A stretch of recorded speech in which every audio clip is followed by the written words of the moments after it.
Okupatsiooni all olevas Starobilskis ja Luhanski oblastis olid siiski tudengid ning nad hukkusid pärast Ukraina relvajõudude rünnakut. Sellele järeldusele jõuavad mitmed Ukraina väljaanded, kes viisid läbi oma sõltumatud uurimised. Ja ütlen kohe ära, see saab olema keeruline saade, seetõttu tuleb sellele saatele pikk sissejuhatus. Ukraina kaitsejõudude täppislöögi teema okupeeritud Starobilskil on tõesti keeruline ning kahjuks suutsid venelased selle muuta propagandatrikiks. Ukraina relvajõudude peastaap andis pärast 22. mai Starobilskile tehtud lööki ametliku aruande. Seal hävitati oluline sõjaline objekt, eriti Vene raadioelektroonilise võitluse ja droonide Rubicon üksuse staap. See on legitiimne ja ülimalt tähtis. Kuid hiljem ilmusid ka teised faktid. Samas endise ühiselamu hoones viibisid ja hukkusid ka tsiviilisikud. Need olid kohaliku kolledži tudengid, kes sattusid Vene okupatsiooni pantvangi. See uudis lõhestas Ukraina sotsiaalmeedia sõna otseses mõttes 2 leeriks. Ühelt poolt radikaalne sõjaline pragmaatilisus, nimelt kõik, kes jäid okupeeritud aladele ja saavad seal Vene diplomid, on automaatselt kollaborandid ja neist pole mingit mõtet kahju tunda. Teisest küljest sügav šokk tragöödia pärast ja üleskutse siiski inimlikkust mitte kaotada. Teate, ma mõtlesin kaua, kas üldse tasub seda küsimust avalikkuse ette tuua ja arutada seda siin YouTube'i kanalil. Aga lõpuks otsustasin selle teema üksikasjalikult läbi võtta. Miks? Sest Ukraina võitleb metsikute venelastega just väärtuste ja tõe nimel. Ja austusest iga Ukraina relvajõudude võitleja ja iga selle sõja Ukraina ohvri vastu. Mul ei ole õigust muutuda venelaste sarnaseks, kes suuvahul eitasid tragöödiaid Butšas, Mariupolis või Jelenivkas. Peites pea liiva alla ja karjudes mingitest feikidest. Me oleme siiski täiskasvanud ja tsiviliseeritud ühiskond, mis suudab tõele silma vaadata. Ükskõik kui valus see ka poleks. Ja täna uurime, kuidas Venemaa kasutab küüniliselt lapsi okupeeritud aladel elava kilbina. Miks on Starobelski tragöödia eelkõige Kremlile omistatav sõjakuritegu, mitte Ukraina relvajõududele? Ning kuidas töötab Vene propaganda selle tragöödia arvelt?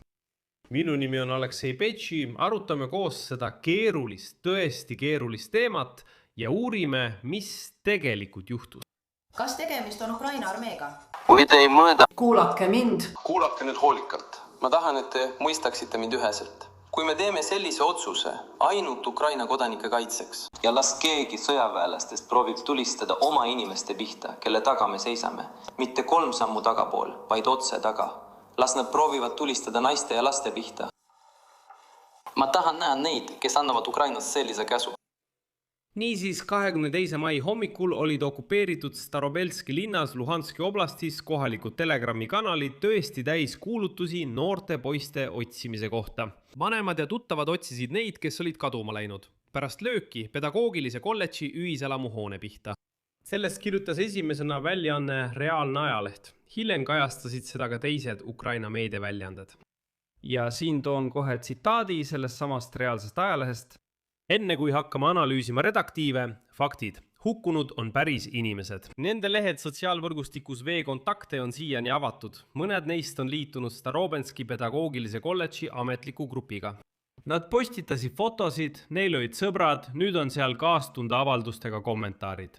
Nende nimed kattuvad venelaste avaldatud hukkunute nimekirjadega. Näiteks Anastasia Vasilenko postitas oma lehele lühikese video selle aasta märtsis. 23. mail ilmusid sinna esimesed kaastunde avaldused.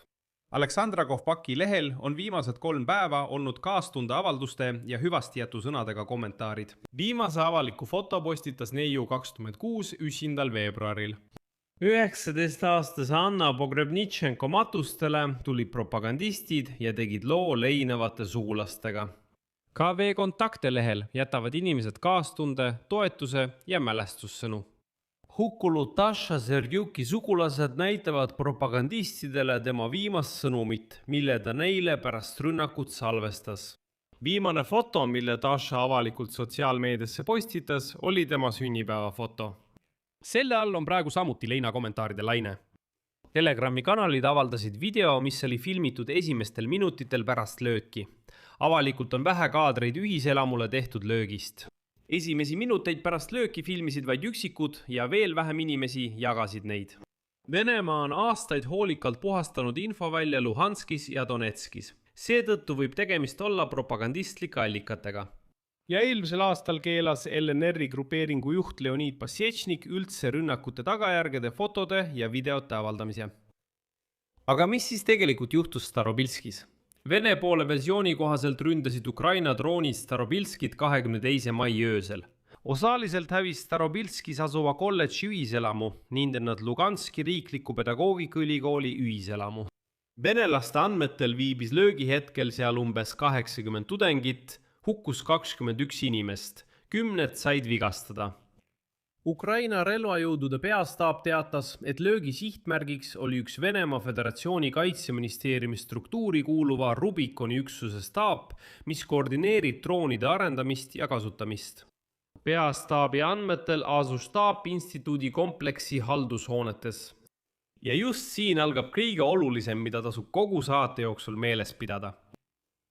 Kohapeal käinud välisajakirjanik rääkis väljaandele Medusa, et ta nägi ühiselamu lähedal purustatud Starobilski kutsekolledži hoonet. Rõhutan, see on väga oluline, mitte pedagoogikakolledž, vaid just kutsekolledž. See on väga oluline, sest need on 2 erinevat õppeasutust, mis kummalisel kombel olid tegelikult ühendatud üheks. Aga kui see välisajakirjanik tahtis minna sinna teise hoonesse, siis Vene jõustruktuurid mingil põhjusel ei lubanud seda hoonet vaadata, viidates sellele, et seal keegi ei kannatanud ja ajakirjanikel pole seal midagi teha. Nagu kuulge, seal pole midagi filmida, kõik ohvrid on siin. Sinna ka muidugi tabas, aga seal pole midagi näidata. Veelgi enam, Vene jõustruktuurid käskisid ajakirjanikel filmida ainult määratud ruudus ja keelasid väljuda määratud perimeetrist. Aga miks? Asi on selles, et aadressil Gogoli väljak 1 Starobilskis asuvad 2 õppeasutust. Starobilski kutsekool ja Luhanski pedagoogikaülikooli Starobilski kolledž. Neil on erinevad juhatused, erinevad õppesuunad, erinevad veebilehed ja isegi erinevad administratiivruumid. Starobilski kutsekool asus vanas 2-korruselises punastest tellistest hoones. Starobilski kolledž, mis kuulus Luhanski pedagoogikaülikooli alla, asus hallis 5-korruselises hoones. Aga huvitaval kombel olid õppeklassid ja ühiselamud ühes ja samas hoones. Just, ja veel üks oluline märk, kordan veel kord, ühiselamud ja õppeklassid olid ühes hoones. Miks? Ja just siin algab kõige küünilisem osa. Venelased peitsid sõjalist infrastruktuuri tudengite selja taha. Pedagoogilise kolledži administratsioon jagas aktiivselt sotsiaalmeedias kolledži elu ja näitas tudengite argipäeva fotodel. Ja nendel fotodel, muidugi ei olnud tegelikult näha sõdureid ega sõjatehnikat. Mitte miski pedagoogilise kolledži sotsiaalmeedias ei viidanud sellele, et see oleks kuidagi seotud olnud sõjaväega. Aga Starobelski kutsekolledž lõpetas mingil põhjusel tudengitega fotode avaldamise juba 2025 aasta septembris. On teada, et kolledžit ei suletud, kuid ohvrite seas selle tudengeid ei mainita. Ja just kutsekolledžis toimuski arusaamatu varjatud tegevus. Selle näitamist keelasid Vene jõustruktuurid lihtsalt ära ja sinna ei lastud ühtegi ajakirjanikku. Lõpuks õnnestus Venemaal seda tragöödiat ära kasutada. Esimesena teatas hukkunute arvu isiklikult Vene diktaator Vladimir Putin. Ta andis kohe käsu armeele valmistada vastulöök. Ja ööl vastu 24. maid ründas Venemaa Kiievit ja Kiievi oblastit, kasutades muu hulgas raketi Orešnik. Muidugi tekitab kahtlusi, et venelased suutsid 1 päevaga ette valmistada kombineeritud rünnaku Ukraina pealinna vastu.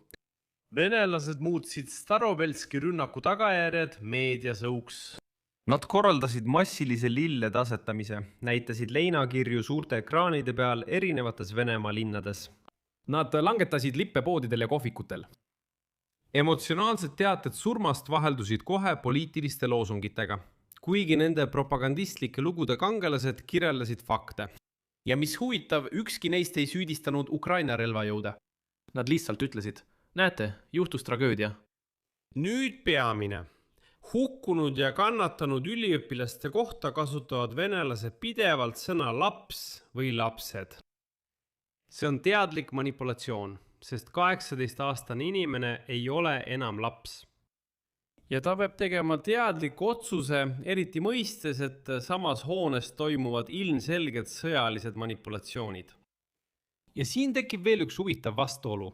Mingi põhjusel toodi alles 2 päeva hiljem, juba 24. mail, löögipaika nii-öelda välisajakirjanikud. Nende seas olid peamiselt Kremlile lojaalsed blogijad, kellel on dokumenteeritud ajalugu Kremli narratiivide levitamisest. Näiteks Jay Bowes. See tähendab, et Russia Today korrespondent, kes on lihtsalt pärit Iirimaalt. Ja edasi Saad Khalaf. See on Al-Araabia korrespondent Moskvas, kellel on selja taga hulk Venemaa akrediteeritud sõite kokkupuutejoonele. Giovanni Pinni, Itaalia ajakirjanik, kes elab ja töötab Venemaal. Ja ta kajastab Venemaa sõda Ukraina vastu. Aga huvitav on see, et isegi täielikult Kremlile lojaalsete ajakirjanike seas Starobelskis olid ka neid, kes venelasi ei uskunud. Näiteks Luganski propagandistid kaebasid Itaalia ajakirjaniku peale, kes mingil põhjusel, nagu nad ütlevad, lisas sõna väidetavalt, kui ta kirjeldas sündmusi kolledži ühiselamus. Veel kord venelased otsustasid näidata pärast rünnakut ainult ühte hoonet, kuid keeldusid kategooriliselt ajakirjanikele näitamast, mis toimus teises kolledžis. Ja miks ühiselamu sai kannatada? Ja see pole veel kõik. Seetõttu kõlas ka arvamus, et ühiselamus ei hukkunud mitte tulevased õpetajad ega tulevased lasteaiakasvatajad, vaid droonioperaatorid, kes said seal välja õpetada. Järeldus tehti selle põhjal, et Tšeljabinski oblastis värvati Rubikoni üksusesse droonioperaatoriteks tüdrukuid. Ja nende 2 fakti ühine joon on see, et Rubikon tõepoolest värbas just tüdrukuid. Ja enamik Starobelski ühiselamus hukkunutest olid samuti tüdrukud. Ja eelmisel päeval toimus Starobelskis tõepoolest tüdrukute värbamine droonioperaatoriteks, just sinna samasse Rubikonisse. Mis sellest kõigest järeldada? Tragöödia Starobelskis on julm, kuid väga kailestav tõestus sellest, kellega Ukraina tegelikult sõdib.